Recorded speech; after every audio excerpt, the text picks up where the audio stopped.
Waves of contracting muscle keep the food moving, a process called peristalsis.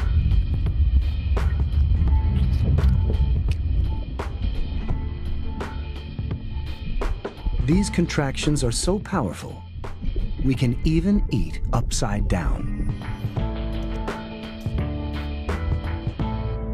For the first time, a new camera shows a high-definition view of how food travels through our bodies and into our stomachs.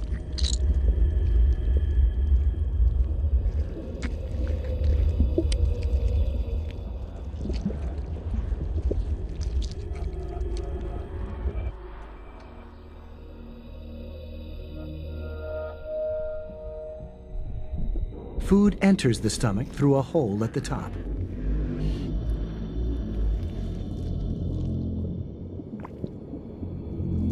The stomach is a bag of muscle that churns, squashes, and squeezes food into liquid. At the same time, acids break the food down. The stomach walls protect themselves with a lining of mucus. Without it, the acids could digest parts of the stomach itself, causing stomach ulcers.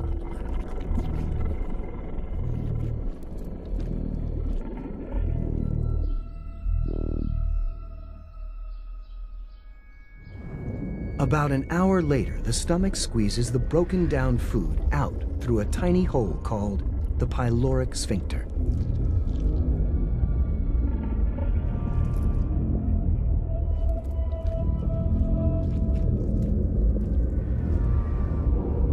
The food enters the small intestine, an 11-foot coil of tube where we absorb most of the nutrients. The interior wall of the small intestine is lined with millions of microscopic projections called villi. These increase the surface area of the gut, making it easier to absorb nutrients.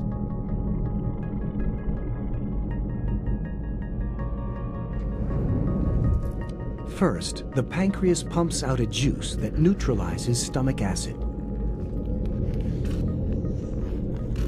Then bile from the liver breaks down the fats into tiny droplets. Smaller droplets are easier for the intestine to absorb. After an hour and a half, the small intestine has absorbed most of the nutrients from the food. It's time for what remains to move on. It enters the large intestine through this, the ileocecal sphincter, a valve that keeps our food from going back where it came from.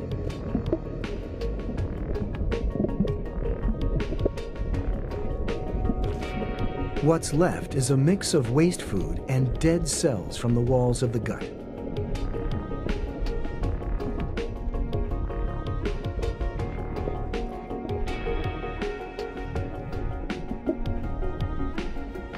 The large intestine's main job is to extract water from it. Lots of bacteria live here too, but it isn't because of an infection. We actually need them. They produce enzymes that break down complex carbohydrates in our food, carbohydrates we couldn't otherwise digest.